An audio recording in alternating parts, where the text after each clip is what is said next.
We're here today because this goes beyond a foreign policy issue. This is an issue for the core of America's democracy.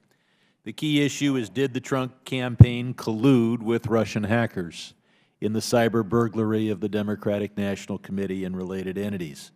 And a related question is whether Trump's gratitude is preventing an appropriate response to Russia's interference with democracy, or whether his fear of what they might have on him is preventing that appropriate response.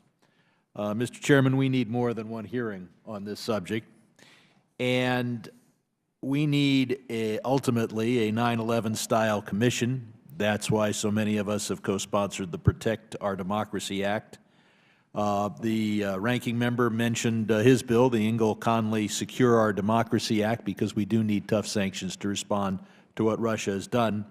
And ultimately, we need a special counsel or special prosecutor in the Department of Justice. I formally urged Loretta Lynch to appoint one. She said no. Now, various Republican members of the House are saying yes. I want to put in the record an effort by our minority staff of this committee to just list some of the the connections and meetings between the Trump campaign and Russia and its officials. Now, I've been involved and seen this from a political side, and I know how tough it is to get a meeting with senior officials in a political campaign. If you can't deliver a whole lot of money or a whole lot of votes, you're not going to get the meeting. So I would think in a campaign you'd want to spend as few minutes as possible with foreign ambassadors.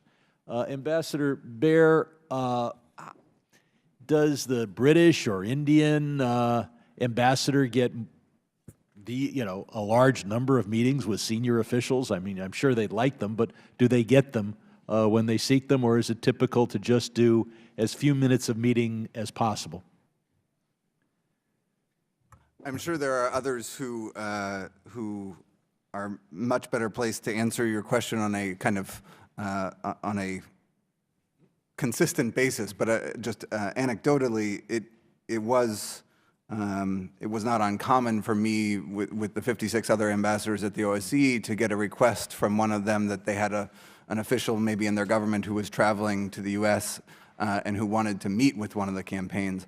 I'm not aware of any of those requests actually being fulfilled for precisely. They want them. Campaigns are focused on. It was difficult, yes. I want to turn your attention to the 35-page dossier put forward by Christopher Steele. He's the British spy, or former British spy, and keep in mind, he was paid by Trump's enemies.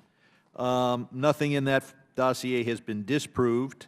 Parts of it have been proved to be true, and I hope to God that parts of it are not true, particularly the salacious parts. The Trump administration has just called the whole report garbage, but they haven't denied specific parts of it, except in one case that I'm aware of, and that is the report says that Michael Cohen, Trump's personal lawyer, met with Russian officials in Prague.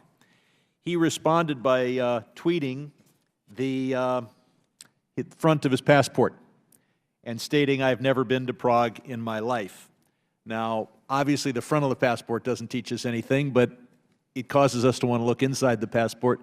But Ambassador Baer, isn't the Czech Republic part of a Schengen zone so that an American visiting Prague typically wouldn't have a Czech Republic stamp in their report? They'd fly into Paris, they'd fly into Frankfurt, and only be stamped there.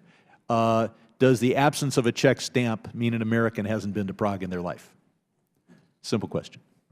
No, the absence of a Czech stamp does not mean that an American hasn't been to Prague. I have been to Prague, and I do not have a Czech stamp, I believe, in my passport. But you have been to Prague in your life? I have. Yes. I drove there from Vienna. And finally, I'd address you, and then if we have time, the other members. This is a 35-page report that talks an awful lot about the internal machinations of the Russian government. I assume most of you have read the report. Does it ring true? Is that the way things happen in the Kremlin? Ambassador Baer?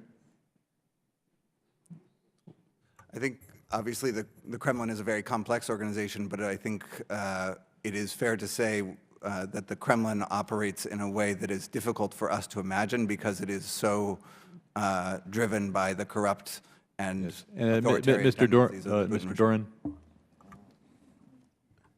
When it comes to how the Kremlin is operating, does it ring true? Obviously, this committee is in a much better, and other committees are in a much better position to answer that question. I would say that clearly Russia's system of governance is fundamentally different than ours, and I would stop there before speculating. I'll yield back. We've got to go to Mr. Dana Roy.